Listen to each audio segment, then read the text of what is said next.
We go back to where it all started, Oregon. Billy Miles tracks down the agents after abductions start happening again. They head out to uncover the next wave of alien abductions. The questions: why now? And why these people? This is not happening. Why indeed, Andrew? Here we are. Why indeed? Here we are, Mike. It's at the This end. is it. The final. This is The final episode of end of the show. The show ends after this. The show, it's over. Seasons 8 and 9 are a dream. Yeah.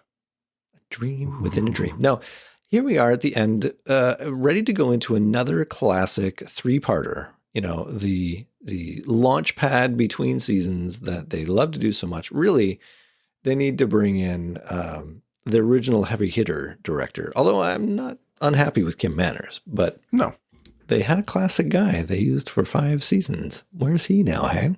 Where is he? He's certainly not doing X-Files anymore. No. Got so many notes on this. So many notes on Requiem. It is very controversial in some ways because they thought it was going to be the end. The production crew, right up until the end, didn't know there was going to be a season 8. Was this going to be a series cliffhanger? Was it going to be a season cliffhanger? Were they going to do movies after this? They were thinking they might even do it as a 2-hour TV movie. I mean, which you might typically do at the end of an X-Files episode, just cut between 2 episodes, but could have been good as a TV movie. I don't know. I don't know. I'm sure it would have been an event happening. Oh, event TV for sure. I don't know if I would be okay with that or would have been okay with that, but there's a lot of what ifs or what could have beens with this show, but yeah. I'm okay with the direction they went, as I've made it clear. Oh, yes. Many times. I am a huge fan of Agent Doggett. I came into, we don't need to go into that, but no, we'll get into that. I myself was skeptical. So I think we have talked up and down about where they go in season 8, but really, and we've also talked about where they are ending in season 7. But at the end of this, the writers decided, and by writers, I mean, it's Chris Carter who wrote this. I think he didn't know, even as he was going into production, whether there was going to be a next after this. Like David Duchovny was very uncertain about whether, he seemed to indicate he was never going to be involved again. So what do you do? Like, that show was Gillian Anderson and David Duchovny. And the times they flirted with not having those cast members in the show, the episodes worked, but I'm sure they weren't as popular. Yeah. I don't know. This one, and we will get into this one specifically, but... Will we? Or are we just going to talk around it for the next hour? Well, no, I think the ideas presented in this episode definitely will be discussed, at least on my end. But oh yeah. I've got some things to say that are positive and negative towards this episode, but yeah. They went some directions on this one. They did. I don't mind any of it. The standout moments, of course, are Mulder's abduction and Scully's pregnancy. Those are the what? Big. I know. I'm sorry if I spoiled it for anybody, but that was, in fact, that secret of the pregnancy was such a closely guarded thing that Chris Carter did not write the last 2 pages of the script. He wrote them at the very last minute, the day before the scene was filmed. And he did it because there were a lot of leaks on the set. Yep. And he wanted to keep that as close to his chest as possible. I will say he is good at that. He is good at keeping things close to the chest. If I'm not mistaken, he delivered Gillian Anderson's script for the second movie. It was cloak and dagger shit, but yeah. So, you can't blame him because, it's a show about secrets and a show about mysteries, and it's got such a ravenous fan base. I don't blame him. Oh, yeah. Bit. It is the definition of fan base. It's sort of the first modern internet savvy fan base. Like we've said in the past, it's one of the first shows where the writers were kind of listening directly to the fans' feedback. And I think it modified the direction of the show. Whereas, previous years, the writers would write and they might get fan mail, but it wouldn't necessarily affect anything. The show, interesting plot device to go back to Bellflower, Oregon, the site where the pilot episode was filmed, where that story happened. I mean, I'm not going to pretend like this was the first fan service ever, but I mean, this was fan service before the concept of fan service really existed.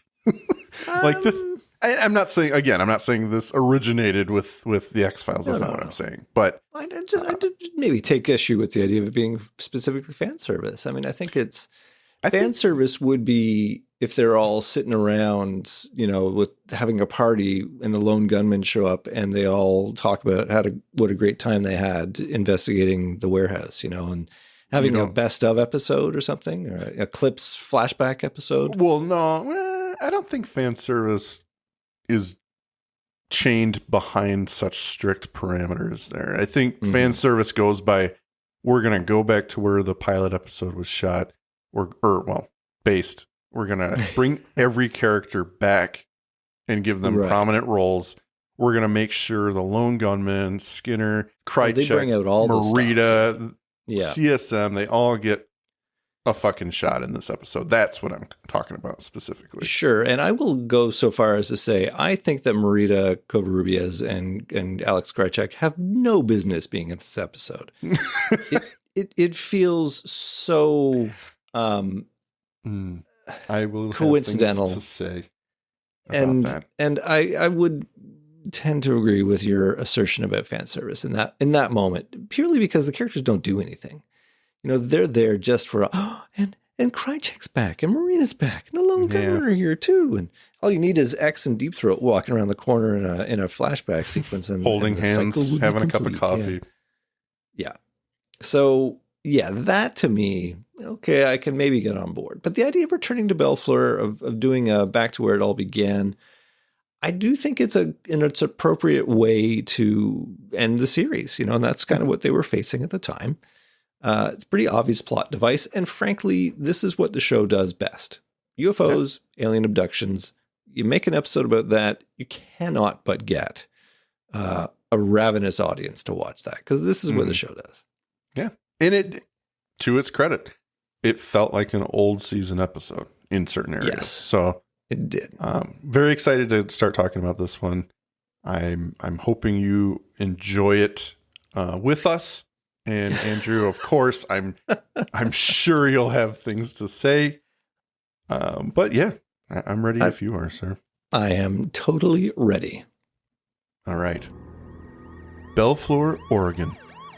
Detective Miles flies down the highway, lights and siren on in his cruiser. Deputy Ray Hosey radios in that there's a fire on the horizon, something at the 20-mile marker. The dispatcher confirms it as a downed aircraft and calls out all units 1013. Miles radios in. He's coming in and tells Ray to wait for backup.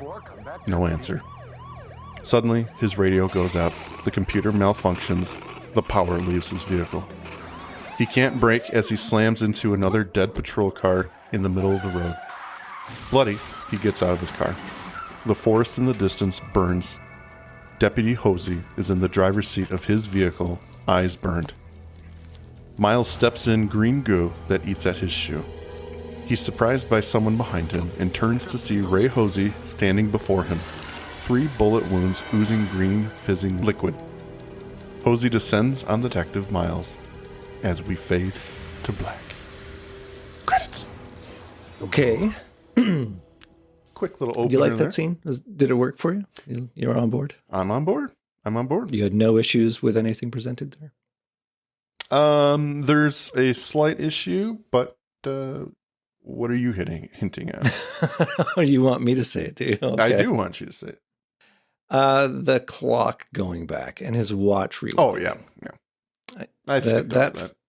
Yeah. I didn't put a lot of stock in that. Visual gag is all I totally equate Totally. that. If there's one thing this show, or Chris Carter specifically, can't help, it's a visual gag that doesn't make any fucking sense. Yeah, absolutely. I love you, Chris, but this is one of those times. It doesn't make a ton of sense. I know Mulder references it later. He says an area of missing time, but well, they should have just made his watch stop. Make it stop. Have it be digital and not flashing, or all zeros or something. Don't do the rewind thing, because that makes it seem weird. Very much so. It doesn't make any sense. Yeah. The other thing is the brakes not working. That comes in. It's not how cars work. Right. Power brakes. Yes, No. They're electric, especially in the year 2000. Everything runs on circuitry. It's hydraulic still. I'm sure there are safety measures in place that if your power brakes fail, you still have manual control, like a linkage. You got to push really hard. It's not fly-by-wire, It's not like you touch the brake and a circuit is connected and that's what starts the brakes. No, anti-lock brakes. Well, maybe his police cruiser is super advanced. The one Chrysler F-16 car they made at the time. But... You're just combining all different stuff here. Your space shuttles, Chrysler, and Ford car names or truck names. But no, I appreciate it. It's funny. I do like the car accident, though. I mean, even though it's bullshit, I do love the actual right out of the stunt of it. Like the smash is incredible, and you get the feeling that it's legit. Like another banger of a stunt that they probably paid a lot of money for to make it look very realistic. That car is slammed. I don't know if it should be driving afterwards. Like he continues through the episode driving that car, and I feel like I don't know. It's a hunk of junk by the end of the episode. That thing has taken a hit, sir. The only other thing that I got was I'm surprised they did not take, and this is so minor, but I'm surprised they did not take the opportunity to throw in a custom tagline for the end of what could have been the series. Change it from "The truth is out there" to "They're here." I don't know. They're coming back, or they're back. Yeah. He's going. He's leaving. See you, David. Just a tip of the hat. David Duchovny. Good. Stuff. But that's it. That's all I had. It was good stuff otherwise. All right. Tells us what we're doing. We're back in Bellflower. Everybody goes, oh, I see what we're doing here. Well, good. It depends. I mean, I'm sure they had killer spots for this episode. The final episode of season 7. Oh, yeah. We go back to where the pilot was filmed. I'm sure. But if you had no idea, you'd be like, I think I've seen that guy before. If you'd not seen the pilot, then you'd be like, oh, fucking car accident. All right. Great car accident though, man. Well, in the accounting office at the FBI, a bald, middle-aged number cruncher sits, addressing Mulder. He whistles in disapproval, handing him the documents of department expenses. The man gives him a dressing down. From travel to gas to motel rooms, this spending is out of control. Mulder's under evaluation. There has to be a point the FBI says no. This business with aliens, it's the main focus of Mulder's investigation, and also investigating his sister's abduction. That's why I got started, Mulder agrees. The man pulls more documents. The conspiracy surrounding her abduction, both situations have been resolved. He pulls another case and shows Mulder his own signature closing the case. So what exactly is left to investigate? At a penal colony in Tunisia, it's loud. The inmates shout at a woman walking down the halls. It's revealed to be Marita Covarrubias, come to release Alex Krychek, who has been here since we last saw him, thanks to CSM. He's surprised to see her, considering he left her for dead. She would just as soon leave him here, but it's not up to her. The gate opens. We also learn that Cancer Man is dying, which, I have to say, is redundant. Aren't we all dying, though? Scully now is getting her dressing down from the same man, separate from Mulder. He sees the money bleed out of the department, and the results of their work doesn't improve anything. So many cases are left unexplained, which makes it hard to justify. She defends them, saying the X-Files opens doors. He interrupts. Doors leading to a conspiracy of men who cooperated with alien beings to create alien-human hybrids so we would be enslaved by an invasion. She stares at him. There was once a conspiracy. She was taken by men who subjected her to tests that gave her cancer and left her barren. She's seen things that she cannot deny. Can I just throw at this point? Yeah. Why are Mulder and Scully being interrogated in this way? Where's Skinner in this? Right. I mean, I would imagine he's getting his own meeting, but yeah. I think they're coming at a new direction to kind of close the X-Files. This is the latest move by the FBI to get them done and over with. I will say I could agree with that point, except that as soon as we go to Oregon, basically this plot line falls apart. Mm-hmm. Don't get me wrong, I do like it for shining a light on the fact that what are we doing here? You know, Mulder has essentially gotten closure about his sister and the conspiracy that, you know, injured Scully has essentially been destroyed. So yeah, they bald-facedly show the viewers that our previous mythology plot lines are done. Mm-hmm. We're kind of out of cards in the deck. So what are we doing now? Mm-hmm. And I kind of like that as a chapter stop because it is a subtle way station between. Yeah. Yeah. It's the way station between this plot line and what's going to happen in season 8. But right. It feels a bit hollow and has no consequence. And I also feel like it doesn't make sense that it is purely directed at Mulder and Scully. Like, it's so accusatorily. Like, if anybody should be blamed as strongly as they're being blamed, I think it's Skinner. Like, he's the one that's signing off on all this stuff. Oh, absolutely. Yeah. I think he off screen is getting his own dressing down, but yeah, probably. To your point, I do think they could have approached this a little bit differently, where it is Skinner in the first scene, being like, "What are you doing with these agents?" He's cast in this episode; they've got access to him, so I don't. You know, I think in this moment, I'm sure that crossed Chris Carter's mind. At this point, he probably just wanted to give them more time on screen to kind of just go over these details. And they, Mulder makes the joke later that he reduced his vision and he assaulted the guy, which is a very Mulder thing to do or make a joke of. But I mean, yes, you're right that Skinner is definitely signing off on these cases, so he's more to blame than Mulder and Scully. And the weird thing is that the guy even gives them some rope. Like, he says, you know what, I don't care. Like, really, it's all budgetary for me. I don't actually care about the resolution of these cases. And yet he does have lines that say, you know, you close the cases or you don't close the cases, and nothing seems to improve. So he does care.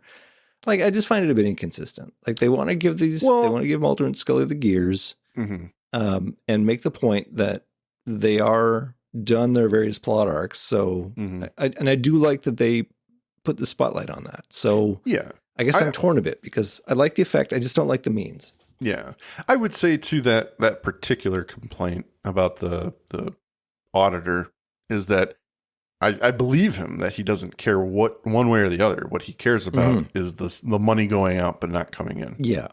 So that's what I think that point might be a little harsh on him, just because I think his character is very much still talking sense to sense, and like what makes sense for the FBI to continue to spend money on. Whether or not a case is closed successfully, he would leave it open if it brought in money, is pretty much what his point is. But I'd love it if they talked about branding opportunities, you know. Right. Do you think that the X-Files is a marketable product, you know, that we could do FBI X-Files t-shirts? Oh, I'm sure that would sell? I bet you they would. Finance your operations. Well, later on, Mulder comes into the office once more with the accountant. He gestures to him to sit, but Mulder doesn't. The world is changing fast. If you go forward, you hopefully will do so more responsibly. Mulder calls it a threat. Cost-benefit analysis, the auditor clarifies. He doesn't really care one way or the other. Mulder investigates bizarre cases and bizarre facts, something that could easily be done on the internet.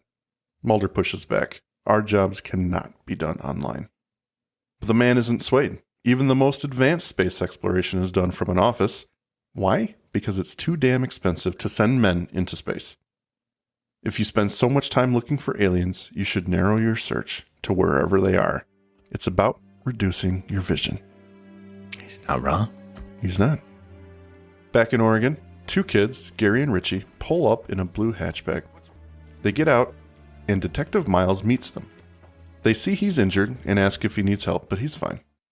They're looking for the plane crash that was reported, a military fighter colliding with a UFO. But Miles shoots them down. There's no evidence of that. No fire, no sign of fire. He sends them on their way and walks back to his vehicle. Wait, a military fighter jet that's collided with you. Haven't we had this plot already? Every time there's an explosion. And I gotta say, Andrew, we come full circle to drunk UFO pilot. Yes, it's about time. He's back. It's been a while. The same. It's the alien bounty hunter. Just cannot catch a break. Fucking guy. Good At least thing he's it's not getting him. shot down by a sidewinder this time. You know, he's legit. Just that's the guy that shot me down last time. I'm gonna fucking crash him. Yep. Classic. In Mulder's office, Scully stares at the famous poster. Mulder comes in and admits to assaulting the auditor. The phone rings, and he puts it on the speaker, annoyed with the day. It's Billy Miles, and without missing a beat, the agents, surprised, recall their first case together. He's timid, unsure of where to turn. Mulder asks if everything's happening again.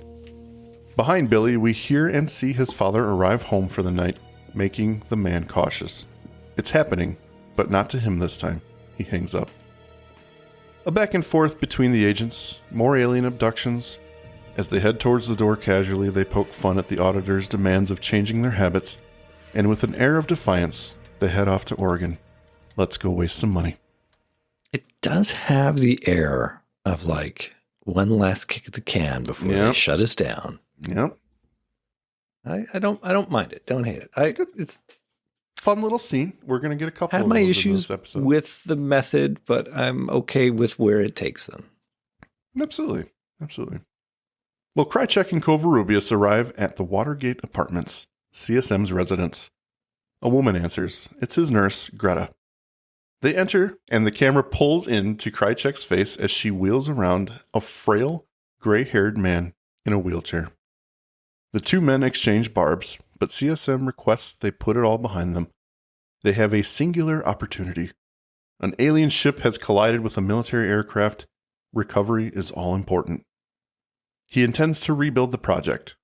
Greta comes over with a lit cigarette, and he puts it up to a new hole in his neck to take a puff. We have never seen CSM like this, Andrew. Mm-hmm. Last we saw him, he was walking around, a little sick, but not too bad. But now this is 100% different. He is definitely faking it well right now. Well, compared to him getting around in seasons 10 and 11, I mean, he made a remarkable recovery. I do like the smoking through the tracheotomy. Yeah. Or whatever that is. It's a nice touch. Makes it particularly wellness. What I need now is him to have to speak with one of those vibrators. Nice to see you, Alex. We have a singular opportunity. The aliens are coming back. That would be so good. And is it just me? Or when that door first opens, did you see Mimi Rogers as Greta? Oh, did you? I saw that. I'm like, that's a blonde Mimi Rogers right there. That's similar. I could see that. Well, the CSM's going to type, so. Yeah. It follows. Late that night, in the Oregon woods, Richie and Gary nose around with flashlights, refusing to believe Papa Miles. Richie carries a Geiger counter, and it ticks away as he hones in on something. Meanwhile, Gary branches off in his own direction. In mere moments, he steps into an invisible field, which lifts him off the ground and forces him to convulse wildly in the same manner we saw in Rush earlier this season. It's true. They went back to the well for that effect. A little bit. Yep. Richie shines his light into the woods, and a certain location begins to reflect the light in weird patterns, almost as if it's hitting something. Come on, man. He calls to Gary, but gets no response. His flashlight begins to glow bright orange with heat, causing him to drop it. The dry grass catches on fire, and the Geiger counter begins to sound more like white noise with activity. Yeah, he's not going to be having kids. No, that guy is sterile. Not much hope for Richie anyway. I mean, I think Richie's goofy looking kid. His days are numbered, as they say. Yes. The next day, the agents roll up in their sedan to a house. The door opens and Billy meets them on the driveway. All three of them share a big smile as they shake hands, not having seen each other for 7 years. Billy never thought himself as a cop, but it's been 3 years, and his dad helped him fudge the psych evaluation, which I gotta say, quick editorial, Andrew. That sounds fantastic for a police officer. Great idea. In small town Oregon, you can't be too choosy. You probably gotta. I mean, he's at least applying. We should give him a chance, right? And he is the sergeant's son or whatever, the chief of police's son. Jesus Christ! So it's bred in the bone. Law enforcement. This kid's gonna be fine. Let's just disregard that whole alien abduction thing. That was all just fake news. Hey, Billy, can I see your resume? Oh, you put in there that you were abducting young people and bringing them to the woods so they could be taken. Oh, great. So we're just gonna black that out. I see a little gap in your work history. Says here you were vegetable for a while. What happened with you were that? Hospitalized. Was that was it serious? Or? No? Okay. Great. No, You've got the job. Good stuff.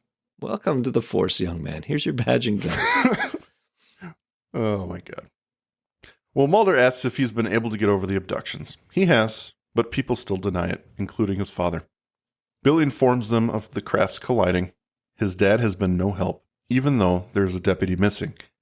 If you find the UFO, Papa Miles won't have the ability to deny it. It's here that Papa Miles pulls up and his beat patrol car, all that damage, Andrew. He's still driving around. The door basically doesn't open. Doesn't he have to open it from the outside? He opens it from the outside. It's so casual. It's like, yeah, this is how I open doors now. We don't have another patrol car to spare, apparently. Yeah, this is one of the two in the district, and you should see the other one that I smashed into. The other one. It still needs a hosing out. He greets the agents sternly, immediately dismissing the case as not related to UFOs. He encourages them to follow up. He's been on the phone with the FAA, and it appears as though there hasn't been a crash at all. Cut to them on a country road. They follow the Miles in their sedan, and both pull off at seemingly nowhere. As Mulder gets out of his car, the camera rises into the air and pans down to reveal a large orange X painted on the pavement. The very X Mulder marked 7 years ago. I gotta say, pretty cool. It is a pretty nice moment. Fan service, Andrew, like we were talking about. But it is kind of cool because, they're bringing back a very pivotal scene from the first episode, which was, very telling for Scully as a character, kind of how she watched him do that. I think that was a really cool scene. So nice to see it again, but not necessary. Now, what are they saying? They're saying that this is UFO Alley. That this is the spot. Yeah. Yeah. This is where the aliens come. They should have a little sign and sell tickets. Yes. There's little signs tacked to trees. Instead of Bigfoot, it's a spaceship with a little alien dude. No, it's a sign that says nothing to see here. Move along. Nothing to see here. Oh, man. Well, this is the source location of what's happening in today's episode, Andrew. This is where the Miles found the deputy's car. Skid marks on the pavement and all. If his lights had been on, Miles would have seen him. Mulder immediately keys in on a dark, burned patch on the pavement, obviously where alien blood seeped. Scully calls them over. She's found shell casings of a .38, and Billy confirms that's what the deputy had, a .38 Super. Papa Miles asks what he was shooting at, and Mulder pokes the bear. Probably nothing. That's all you seem to find out here. Scully and Billy share a moment, but it's cut short as his father calls him over. So what was that scene before Papa Miles shows up? Because the deputy shot his gun 3 times at the alien bounty hunter. And we then don't went back to know his that. car. That's what happened, but we don't see that. We don't see it, but I mean, clearly that's what happened. Right. The shell He's got casings are there, and the 3 deputy uses a bullet holes. 38 Super. Yeah. But so that means that he shows up to the burning wreck of the fighter jet / UFO. Mm-hmm. And what, the alien bounty hunter emerges naked or something? Because he hasn't been able Very to much take like a the form yet? Terminator. Very much Like the Terminator. And so in a ball Ray, of lightning. Ray, who is afraid of homosexuals, pulls out his service weapon and fires 3 times. Stay at back. him. Stay back. I don't want to catch the gay. And and then he takes justice into his own hands. So really he had it coming, is what the episode's telling us. I think the question is, why is it the alien bounty hunter transforms into the guy he's killing with the bullet holes? Ooh. Why can't he just plug up like before he transforms, but instead he transforms into the guy? You get what I'm saying? Like, I do. Did except he obviously must have transformed into Hosey before he was shot. But my joke is maybe that's what why prompted. Maybe that's what prompted the shooting. There can only be one. Absolutely, very much Highlander. That must be it. Where There's a are lot we of going with this going up in the story. That's what they needed for an X-File episode, was a Highlander crossover. Yes. That would have been A1 material. Absolutely. David Duchovny with a sword, you'll stick around for a couple more episodes. Absolutely. Well, the 2 agents leave, obviously hitting a wall with Mr. Miles. Billy walks up to his dad and reminds him all they want to do is solve this. The man ignores his son. Get in the car. As Billy does, the old man walks to the trunk of the car and opens it. Inside is the real Papa Miles, dead, exhibiting signs. No, it's not. He's not. He is that dumb, I suppose, but he's not that dumb. He's a friggin' alien that travels between planets. Why is he putting Papa Miles' body in the trunk other than for shock value to the viewers? That's what he does. He did it to fucking what's his face in season 2. He did, but there's no great reason for it. That's just bringing the proof along with you. There's a whole forest out there. You think this guy, he's got to abduct people? He's got to make sure they get back in time? You think he's going to dig a shallow grave for this man? I don't think so. He doesn't have to dig nothing. He could hurl that guy 50 feet into the woods and he'd be gone, but... No. You got to clean it up. The safest place for me to hide this body is in my trunk where nobody will find it. My beaten up car. Well, maybe he's thinking it's on its way to the junkyard. Oh, it'll be crushed into a cube and Papa Miles along with it. That dripping red you see there is brake fluid. Yeah. Yes. Well, okay. Yeah. To cap that scene off, yes, he opens the trunk. The real Papa Miles is in there. He's got all the signs of the alien blood on his eyes, and he's dead. So he throws the bullets in there, and that's that. I object, Your Honor, to this plot device. Chris Carter, why? How else would we know? How else? Yeah, that's true. There's no way we could possibly know that it's the alien bounty hunter in disguise. Right. Even and we don't need to know at this point. Why by the alien bounty hunter at the beginning of the episode. Why not just let him be weird for a little while longer? Yeah. I mean, there's no reason to show it because we already know what happened. So, yeah. Yes, exactly. I guess this is for the stupid people out there, and of which our listeners are. So there are plenty. Okay. Well, Mulder and Scully arrive at the deputy's house. They open the door to the man's young wife.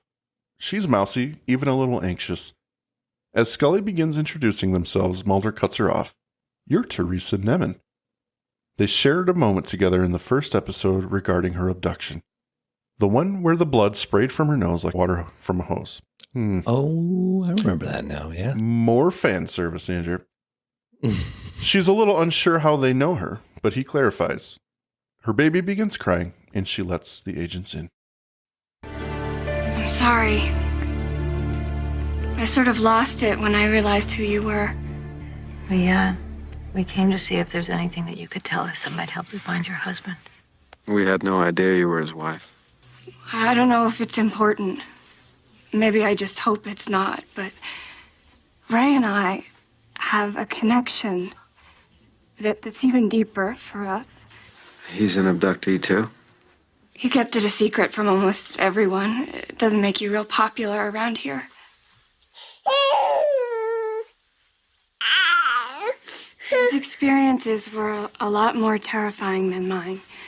He was taken many times and tested. I have extensive medical records on him and photos of his scars. I'll get you the files. What do you see? She gets up and hands Scully her massive child while she retrieves the files. Scully goes into mom mode and plays with the baby, bouncing it on her leg and making faces. Mulder just washes as she hands him a toy. He looks at his partner, the hint of a smile on his face. That night, Mulder reviews the files from Teresa Hosey in their motel room. Scully knocks on his door and she comes in, distressed. She was getting ready for bed and started to feel dizzy. He offers to call the doctor, but she just wants to get warm. She climbs into his bed, brushing the files away. He climbs in behind her and holds her.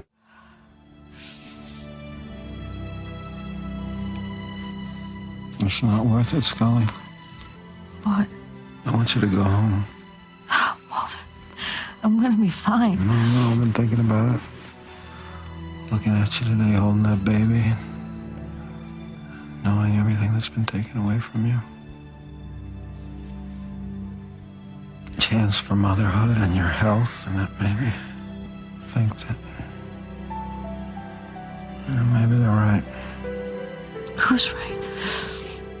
The FBI. Maybe what they say is true. But for all the wrong reasons. It's the personal costs that are too high. There's so much more you need to do in your life. There's so much more than this. There has to be an end, Scully.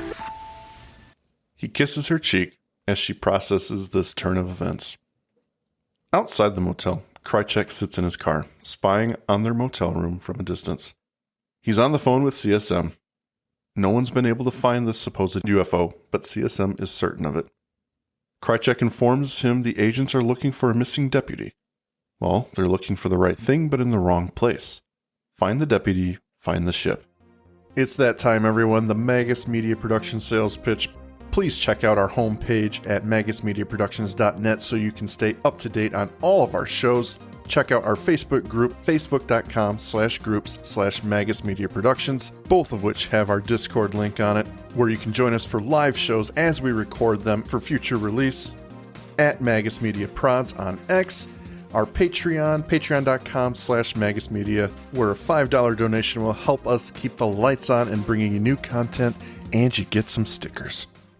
Thank you for your consideration and support. They don't get along. What is Krychek doing here? He's doing the old, I'll just follow the agents and let them do the work, and then I'll sweep in at the end. Is that the idea? I think he's doing his own little reconnaissance, but he knows they're here, and he's kind of seeing what they've got going on. That's kind of where I always took it, but he has been unsuccessful himself, so he is probably looking to see what they've found. And I'm fine with that. It's just, I feel like there's a little bit too much jammed into this episode. Like they give him 20 seconds of screen time just to remind us that he's there, and they again make him spooky by having him deeply in shadow and talking to the CSM. But yeah, I just don't really feel like he's a threat at all. Doesn't seem to stand in the way. He doesn't learn anything. The mission itself is in question, and I'll bring that up at the end for sure. Okay. All right. Well, moving on. Later that same night at Teresa's house, there's a knock at the door. She throws on a robe and rushes to the door. The silhouette of a man, a deputy with a hat, is at her front door. Ray? She calls to Ray, her husband, and opens it. Sure enough, it's him, and the two embrace. Oh my God. She was so worried about him. What did they do to you this time? Ray, talk to Silence. The man just stares at her. Realization sets in. me. You're not my husband. Without warning, she runs into the house and upstairs towards her son's room. He follows, walking with determination. As he comes to the top of the stairs, she jumps out of the shadows with a knife and stabs him several times in the chest. No blood, just green alien goo. Immediately she reacts, covering her eyes that have quickly been burned. She falls to the ground and tries to crawl to her son's crib in a futile attempt to protect him. But the alien bounty hunter attacks her as he cries. Carries her from the room. Oh, no. Oh. All right. I have a question. Yeah. Is there more than one alien bounty hunter walking around? Or is it one guy? It's one guy. However, Mm-hmm. and I wasn't going to bring this up till season 8, Okay. but if I'm not mistaken, in the first episode or the end of the first episode or second episode, they reveal several alien bounty hunters with the same face. It is absolutely true. Okay. But the reason I ask... In this episode, I think it's only one. I really do. Okay. That makes no sense to me then. Because in this scene, Alien Bounty Hunter is the worst Ray imitator that you can imagine. He's knocking on his own door. Maybe Maybe he's just no bullshit. He's just like, I know what's about to happen, so I'm not going to engage you in conversation. Is it? Well, fucking club her over the head then. Like, why, this whole lazy stalking? And I mean, maybe the actor who plays Ray in this moment isn't very good, but it's just, I find hard to believe, he'd be directed. It wouldn't get to this point. But I just, like in this scene, if it is one person, he is a statue of a person. Right. And yet when Billy confronts his father, who is the alien bounty hunter in Papa Miles' home, Papa Miles is like the most empathetic. I just want it to be over, son. I believe you. He's overflowing with emotion. Well, they never explain it. So maybe it is, maybe it's his ride or die that was in the craft that crashed while they were drinking. Maybe I think it's just not more as than good one at guy. it. Okay. Yeah, I think it has to be more than one guy. And this, ABH 2.0 is just not the character actor that the guy doing Papa Miles is. Because it makes no sense to me that he's just so wooden when it comes to Teresa. Like, could you freak her out more? It's like, you're not Ray. An adept alien bounty hunter would at least say, hey, come with me. I've got to show you something. I have so much to show you. Yeah. Let me show you where I've been. Exactly. Yeah. I mean, really, if he wants to get this done cleanly, you want to bring the people along willingly and without problem. But that just goes against what this guy is, man. I suppose you need that conflict so that Mulder and Scully can be summoned to the crime scene of the abduction. But you could make it better in that maybe Ray is full Ray mode. He is the alien bounty hunter is doing a very good Ray. And we have more of a scene where, he's like, oh, I'm so glad to be home. I missed you so much. And they took me again. He is Ray. And then she detects something that is not something he would say. Or, she notes a detail which casts doubt on the story. So we have a little bit of a setup in that Ray's back. What's happened to him? How has he returned? Right. We know that he's probably the alien bounty hunter because we saw the pre-credit sequence and Teresa didn't. But then we have it turn on its head when she does realize, there's a bit of, will she be safe? Because I'm going on. You know what I mean? No, I get it. This is one of those aspects of the episode and perhaps the show that falls to the wayside. It's not Chris Carter's best attempt. Like I've said many times, he likes to beat us over the head with things we already know. So him having this ominous interaction with his supposed wife and it turning out to be the alien bounty hunter, we know this already happened. Oh yeah, we know who this is. We know he's dead. We know Papa Miles is dead, and he showed us that one too. I think I don't know if he feels that he needs to garner an audience for the everyday person so they understand it. I think in every episode, but I think he does need to simplify it and belabor the point so that somebody who went to the kitchen to get another beer, isn't going to get lost when they come back. You repeat some things over and over so that it is, obvious to follow and nobody misses it. Like if you just mention a fact once, you might miss it. So what a way to write television. In case you missed it. In case you missed it 5 minutes ago, here it is again. After the commercial break, there's a 1 minute summary of what we just saw. Yeah, exactly. Anyway, that I find a weak point of the episode in that the alien bounty hunter character is so inconsistent between these scenes are separated by like 2 minutes. Absolutely. Well, the next morning, her house is a crime scene. Cops everywhere as the agents pull up. Billy meets them and informs them the house was found with the door open. Teresa's gone. An EMT carries the baby out of the house in a blanket in case anyone was worried. Yep, she's fine, kids. She's fine. They head up to the nursery and spot the blood immediately on the ground. A burned piece of carpeting. And I just got to say, Andrew, I'm going to finally say it. I don't think I've said it yet, but it's been 7 goddamn years. And every time there's alien blood showing up, it's like a teeny black singe mark, despite him clearly dripping ooze a gout of down the hallway. It just bothers me. Yeah. What I wish they would do in these scenes is just hint that it's everywhere. Just say, holy shit, look at all this, look at all this scorch mark. But no. It's always just like a 2-inch puddle. I don't know. I'm nitpicking. Yeah, no, they do it better than this one. But it needs to be obvious enough for the agents to consider it a clue. So exactly. Double-edged sword. Scully crouches down to inspect it.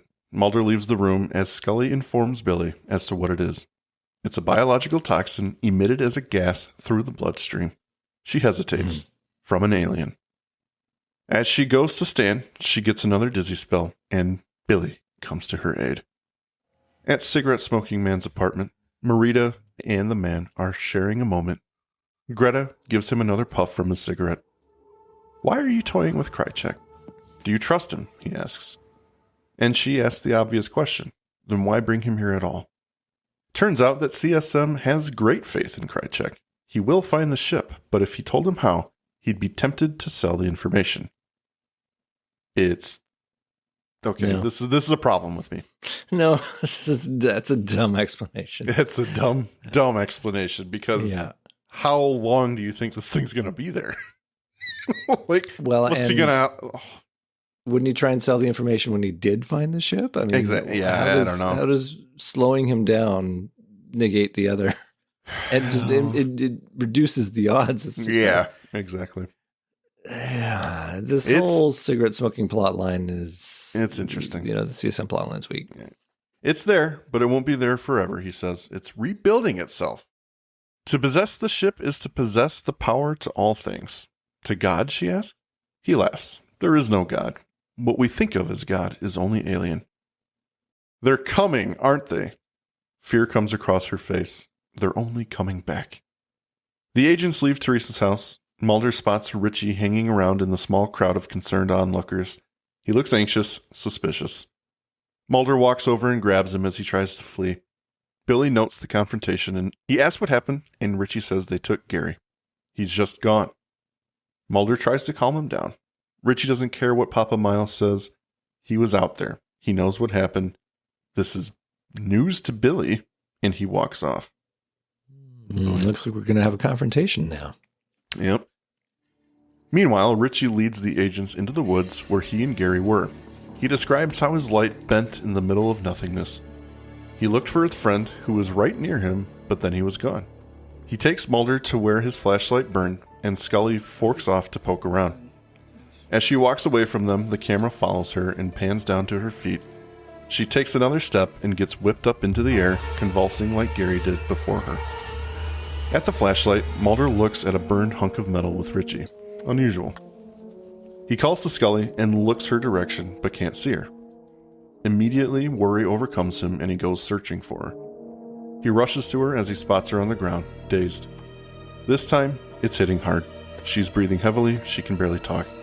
She doesn't know what's happening to her. As Mulder cradles her, he veers the discussion towards the case, as if she's in any position to talk about it. He thinks these abductions are systematic, not random. These people are not coming back. At Miles' house, he enters, gun drawn and calling for his dad. It's a quiet house. But then, the alien bounty hunter, as his father, shows out of nowhere. Billy points his gun at him. I don't know who you are, but you're not going to take me. The man plays dumb. I'm your father. Are you going to shoot me? Billy just wants his father to believe him. Bounty hunter says he believes him. He just wants it to all go away. And apparently, this is all Billy needs to be convinced. As his fake dad reaches for his gun, Billy relinquishes it. Emotional, he sits down, lowering his head. The bounty hunter takes this opportunity to transform right in front of him, unnoticed, as a car pulls up outside. It's Mulder and Scully. They come to the front door. It's open. They call for Billy, but receive no response and draw their guns. Something's wrong. They enter the house and find it completely empty. Another classic villain disappearance Disappearing teleportation. act. So the question there, not even the question, please. not even the question. Yep. Mm-hmm. He's acting differently here, like we talked about. Yeah. He's showing great capabilities of having human conversation and playing a role to subdue the innocent Billy Miles. There's some amazing method acting going on here on the part of the ABH. So instead of freaking him out and causing a violent interaction, he took him somewhere without incident. Or he knocked him out and took him like he should have done to Teresa. Either of which would have been good for her, but he's demonstrating a whole plethora of ways to handle situations in this episode. Well, here's the thing. We have seen this character in a number of episodes, and subtlety is not the word I would use to describe his methods. No. He is a Terminator-like character who just chases down his objective and then does them in or does whatever he needs to do. Like, typically he's a killer. He's not a retriever. So I question this whole scene. Maybe he's just tired of being shot and stabbed, you know? Maybe he's like, maybe if I just try to be nice to these humans, I can actually talk them down. But that to me, obviously I have a big issue with his remarkable performance as Billy's father compared to his terrible review I give him as Deputy Ray. Right. The real crime in this scene is the disappearing act. Mm-hmm. Like, where did he go? And he took Billy with him. Did he literally get beamed up? Like, yep, it's over. I thought this ship was repairing itself. I don't understand where they go. No, there are questions about that later. They have leaned into that trope of the disappearing villain so many times this season, and we've made fun of it every time. Last time was Brand X with what's his dude escaping the convenience store was a cop right outside. When Thief, they did it too, where the down the hallway, guy, it just goes out the hallway and he's gone. Gotta love slinking down beneath the counter like scoochie, scoochie, scoop. So hiding out under a gurney with a sheet. Yeah, waiting for him to walk away. Yes. So yes, I had issues there, but it's not obvious, the worst. Typical X-Files issues where it's the magical disappearing act. But they are not the only ones guilty of that type of thing. This is very Hollywood. True. 2 days later, at the FBI, Skinner walks into Mulder's office to find his agent kicked back at his desk, contemplatively tossing a basketball into the air over and over. Agent Mulder? Mulder, seemingly expecting this visit, asks what torture he's about to get. Skinner inquires about Oregon, and Mulder admits to it. In a unusually genuine moment, he tells Skinner that if they're coming down on him for his disobedience, he's truly sorry. The AD levels with Mulder. You could bring an alien home to shake hands with the president, but the bottom line is they just don't like you. After a moment of uncomfortableness, Skinner steps forward.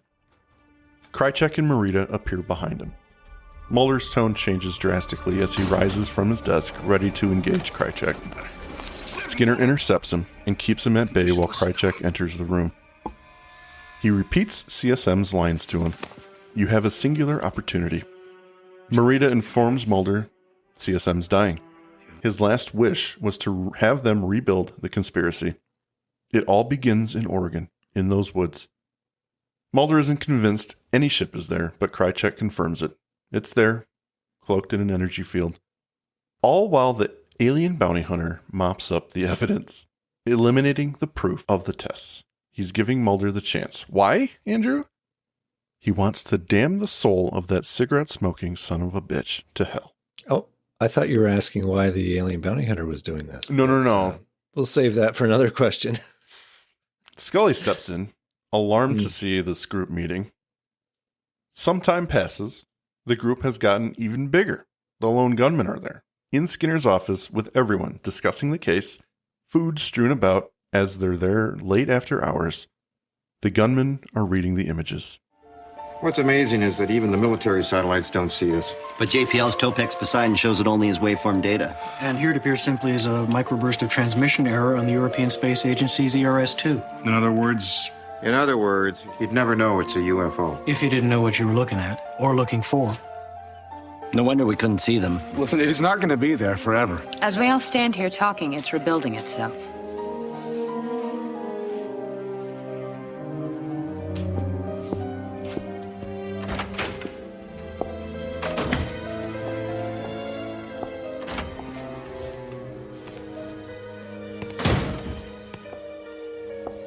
Mulder, if any of this is true. If it is or if it isn't, I want you to forget about it, Scully. Forget about it. You're not going back out there. I'm not going to let you go back out there. What are you talking about? It has to end sometime. That time is now. Mulder. Scully, you have to understand, they're taking abductees. You're an abductee. I'm not going to risk losing you.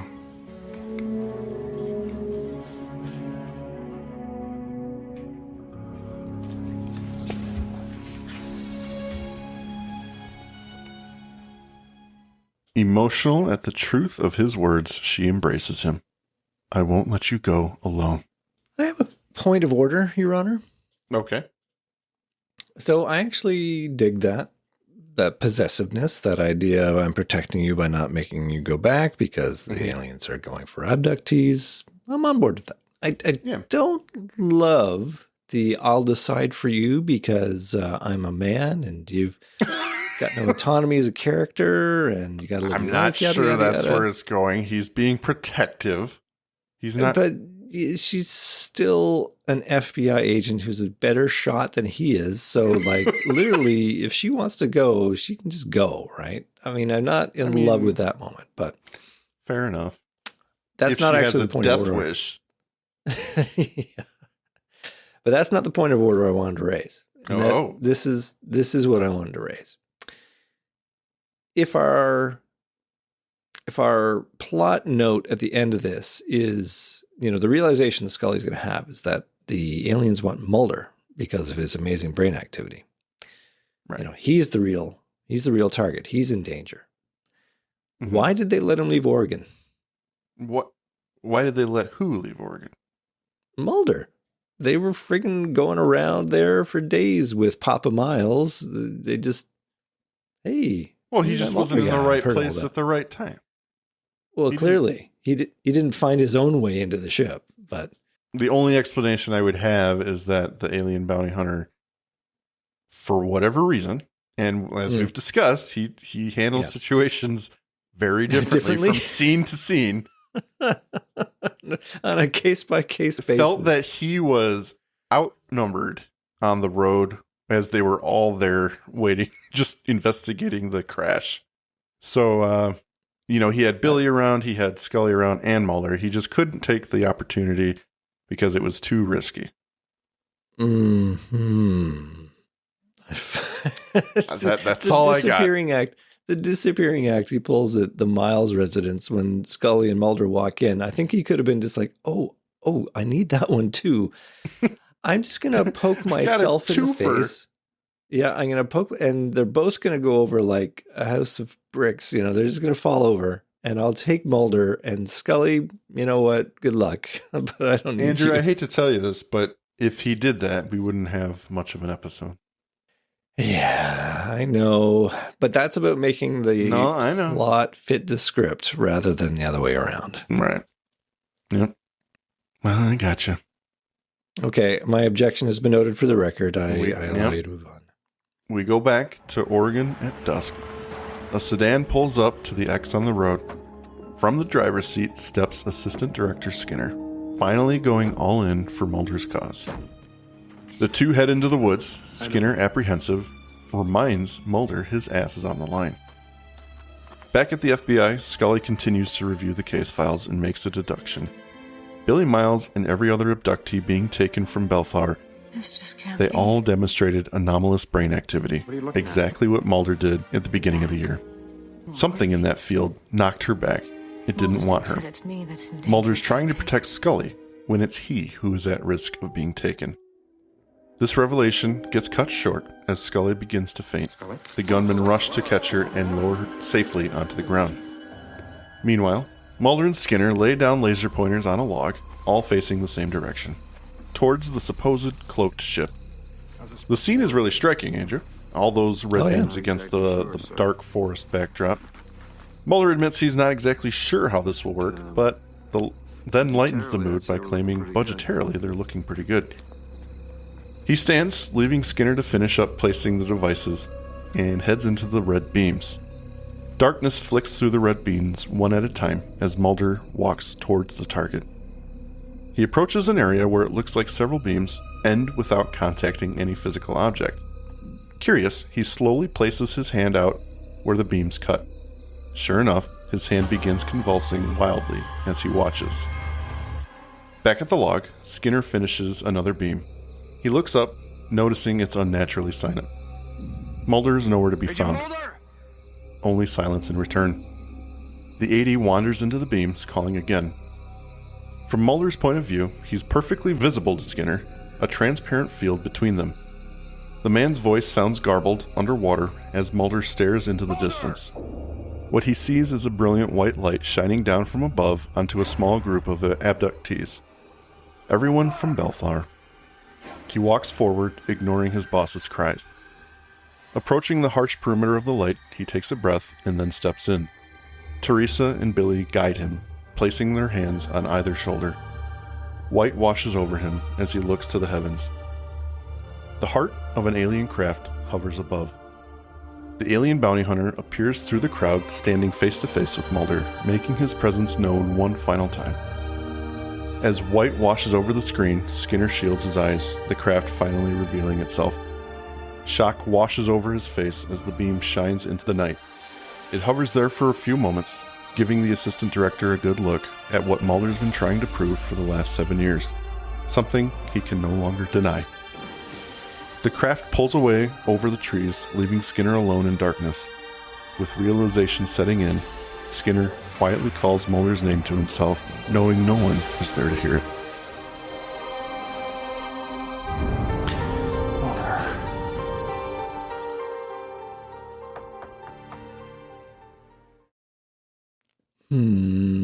A bunch of different things. Oh boy. I do like the emotional climax to this moment. As a way to send off Mulder, it's a good hit. And I do like that they have inserted Skinner into that moment so he can see it, and that becomes an arc for his character later on. I did not like that the act of setting up the laser pointers seems to come to nothing. It reminds me of some of their looser plans to go and deal with a thing and being completely unprepared. Like detour, they walk in, Right. they're going to go find the monster and they didn't bring a net. It's like, you're just going to go and you're going to go and look, basically. It's the old thing of, we're just going to go and find something and hope we know what we're going to do when we get there.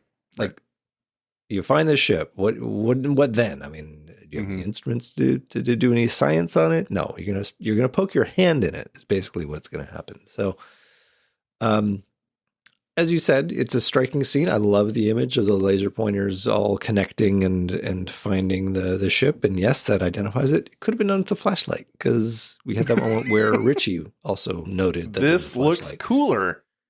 It does look cooler. I will give you that. I will give Chris Carter the looks cool factor. Makes a little less sense to me. And it doesn't do much for the scene, because it's like, oh, there it is. Let me poke it. Ultimately is what that scene is. So, let me poke it. Oh, that's good. That's good. What you found the ship. What are you going to do? I'm going to poke it. I'm going to find it and poke it. Poke shit in the woods, literally. Yeah. So good on you. You found it. You had there's no plan to be had, obviously, right? So, so fine. You found the ship. What are you going to put in your pocket now? Well, apparently that's what Krychek was going to do. Well, exactly, right? Like this whole plan of CSMs, you're going to find the ship. Well, you found it, and now what? Where's your government agency to come and throw a bag over it? Yep. So there was that. The UFO flying over Skinner, very epic kind of moment, complete with the sweeping musical score from the movie. Very good capper to the scene. I guess you could have got there before, but the setup is what does it for me. Yeah. I got you. Did you like it? I'm sure you liked it. Well, I think it's a very compelling scene. It's the scene, I think everyone was expecting at this point of the game. So it's a clean way to get David out of the show, whether or not. What are you laughing at? I'm thinking of this Simpsons episode with Poochie the dog, where they freeze framed it and then pulled him out of the frame, and then there's just a written thing that says Poochie died on the way home to his planet. That is good. But I think it was an easy way for them to get him out of the show without something definitive, right? So they didn't kill him. They didn't send him somewhere per se. They had him abducted by aliens. That way it leaves it open for whatever was coming next on the show, whether it's movies or TV. So, well, look, it's a classic thing. The classic thing that they've got to do in these moments is find the beats of the story and then craft the script to somehow link those moments together. So they knew that they wanted the abduction of Mulder to be a showstopper at the end. They knew they wanted to bring in a ton of recurring characters to service the fans. They wanted to go back to Bellfleur to start us over on from where they began. That's a nice bit too. So they had all the ingredients for the episode. They just needed to figure out how to tie it together in a way. And they got there. It's, it works as a script. I just don't think it's the best they could have done. No, that's fair. These are final thought territory here. It is, and I'll shut up now. So right. You can get out of here. I've got two brief scenes for you, okay? And then you can continue. Okay. Well, a knock at CSM's door as he stares out the window into the night from his wheelchair. Greta lets in Krychek and Marita, and CSM detects failure. They remain silent, locking eyes with him. Perhaps you never meant to succeed. Sensing his fate in this moment, CSM says the hour is at hand. Krychek moves to grab the frail man's wheelchair. What are you doing? Sending the devil back to hell. Marita blocks her from interfering. Krychek stops for a moment at the top of the stairwell, and CSM takes this opportunity to remind him what he's doing. What you do to me and to Mulder, you do to all mankind. The bitter man shoves the chair and its occupant violently down the stairs, metal clattering against the floor and the walls as CSM tumbles to the floor below. The chair lies on top of the old man as he lays motionless on the floor. Both Krychek and Marita descend the stairs, stepping over his body to leave. a very powerful image, passing the torch, perhaps, as their feet step across his face. My issue is that Krychek's been a gun guy this whole time. He does guns. You don't think he wouldn't get pleasure out of something so simple as pushing CSM down the stair? Yeah. It is a little bit more brutal. I think he'd get pleasure spraying the guy's brains over the wall, too. I mean, I don't understand the choice to send him down the stairs. If you're going to find issue with that, there's no hope for you to enjoy this episode. No. My issue is not actually in the decision to kill him. My issue is the sort of casual glance down of, yep, guess he's dead, and walking away. It's like, clearly he's coming back, in a future episode. Right. Clearly you did not do a good enough job in your killing. No pulse was taken. No brains splattered against the wall. So he looks dead to me. A glance was made, and that was all. You know what the best part is?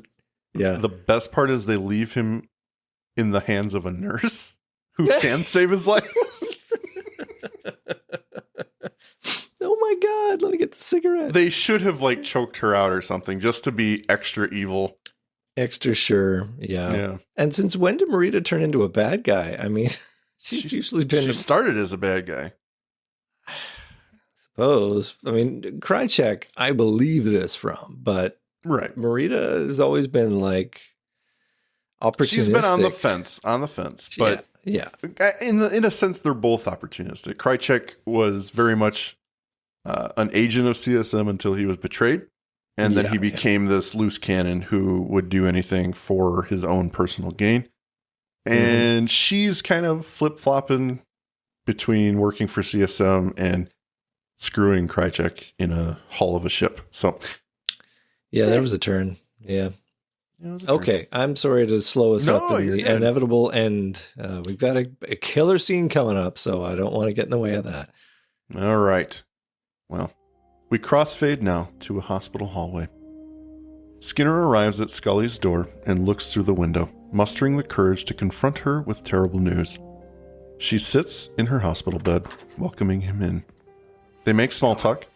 She's feeling fine. The doctors are just running some tests. Skinner takes a breath and drops his head, choking back tears. His voice breaks as he begins to tell her the news, but she saves him the trouble. She's already heard. She reaches out her hand for his.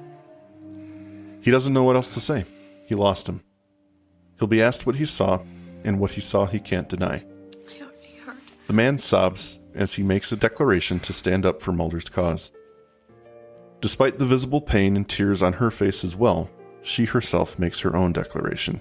We will find him. Before Skinner can leave, she stops him. She has something to tell him, and something she needs for him to keep under wraps for now.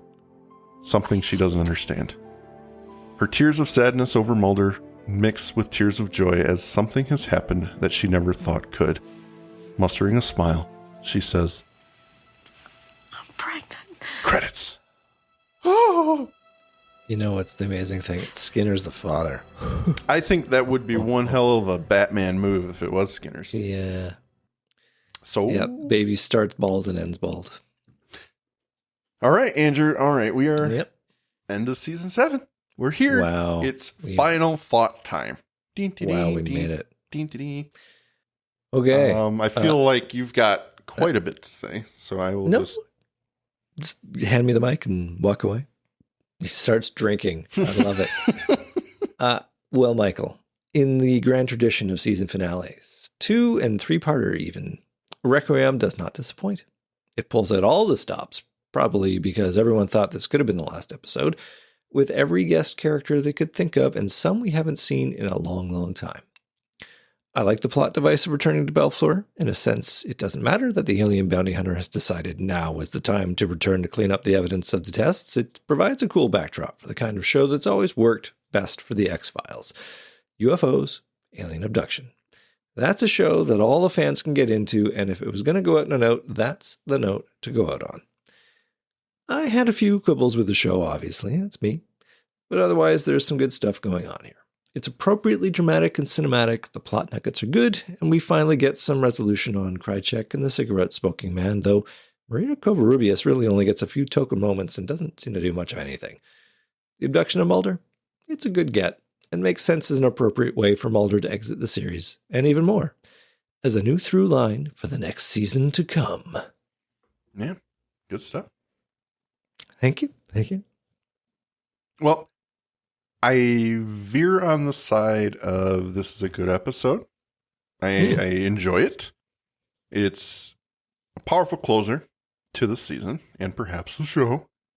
It brings the mythology stuff back to the front, which I think obviously was missing from season 7.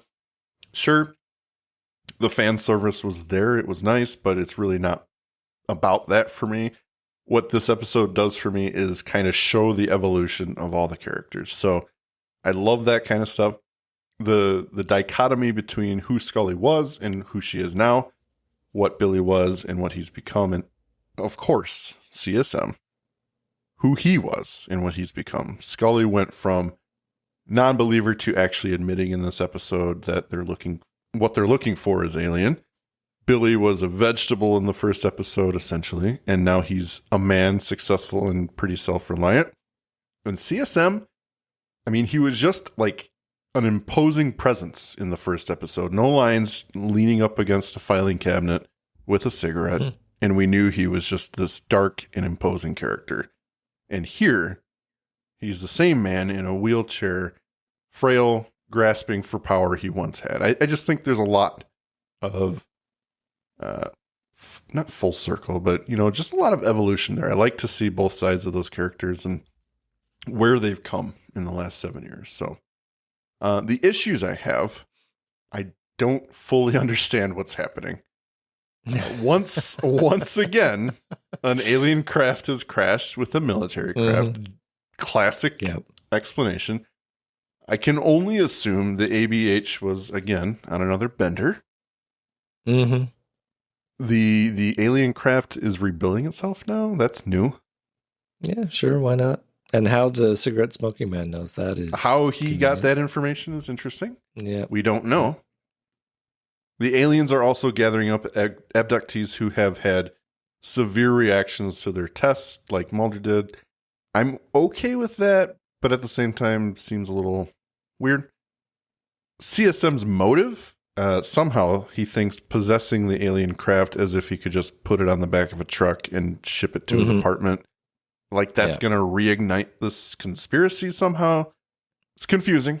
And there's no real end game with that train of thought, in my opinion. So what I do think this episode does well is set up the next big obstacle, perhaps more than any season finale has for the show. It's simple. Find Mulder. And I think it's a big thing. It's straightforward. And I think, you can't help but be on board. What are they going to do now? So it's a simple question, but it really propels season 8 into a trajectory that's clear cut, which I really like. So, there's emotion in this episode. I think we get a couple beautiful scenes with the agents, giving them another seemingly last opportunity to come together and steal the show as a team. We can see their respect for each other in this episode, and they're very much on the same page without it getting boring. So, overall, good episode. It does have its problems. I'd like it better than Sixth Extinction. Really? Yeah. That's tough, man. That's tough. Sixth Extinction was classic. Grade A material. It's a banger. Yeah. But no, as far as season enders and openers, getting out from 6 to 7, I did not love the whole, history of humanity written on the alien craft. But this, they had a mandate. And in a way, this is a necessity is the mother of invention kind of thing. Like they needed to write out David Duchovny. And the other time that this has worked in their favor is when Gillian Anderson got pregnant and they needed to write around that. So in a sense, that challenge informed how they were going to go ahead with season 8. And it's very good because of what it does to Scully's character. And in her, her driving motivation now is going to be to find Mulder. It's going to inform her character through most of season 8. maybe there are going to be some episodes, some Monster of the Week episodes where that doesn't really come up, but her character changes, and I think that's a good thing. So, for the most part, yeah. My big complaint with her is they give her strength.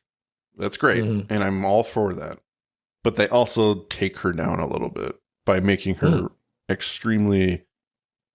She cries a lot in season 8.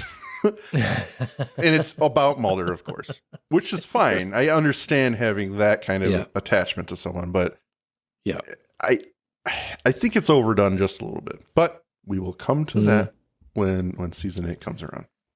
Season 8 coming around the corner, probably in the new year. Probably take a little time to have Christmas and all that sort of thing. But look at that. That's now, Requiem for you. We have to look forward to the top 3, bottom 3 of season 7, which our poll again is on Facebook. So get your votes in.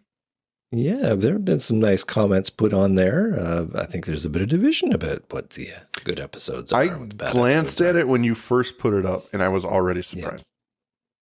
I know. I'm not going to look again. Influenced. I don't like to be influenced by the numbers, but I can tell you already from the...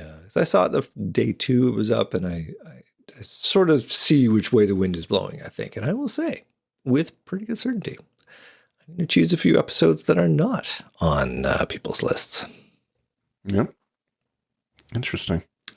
I'll see how it shakes out. I'm not going to look again. So definitely interested to see what you all have to say about the best episodes of season 7 are. And we're going to have a special guest for our top 3, bottom 3 episode. So anyone want to guess? Yes, Chris Carter is the guest. We finally locked him down. Finally nailed him down. He's just for season 7. He's going to be throwing his top 3, bottom 3. Not even the whole series. Yeah, no, not Larry Musser. Although it would be great to have him back. All right. Well, if Andrew, if we are done with this episode, I will give you the opportunity to once again give your last closing thoughts on season 7. Wow. Well, Mike, all that remains to say now is just there is a circular element to this episode, as you say, the returning to the pilot to lay the groundwork for what this episode was. And I think the only thing that really can sum up that whole experience is that sometimes you have to go full circle to find the truth. God damn it. You son of a bitch. Thank you for listening to today's episode. If you liked what you heard, please rate and review on your podcast app of choice. Andrew and I would be eternally grateful to you fine people for helping us expand and get the word out. Also, we've got a killer group on Facebook. Feel free to join in on the discussion at facebook.com/groups/thisisnothappeningpod and become an official member of the syndicate. We do polls and we have questions for every episode to give you guys the opportunity to chime in and possibly let your voice be heard on our recordings. And please join us on our new Twitter at tinhxfilespod, no dash, to stay up to date on everything, moment to moment. Thank you, and remember, don't stop swimming.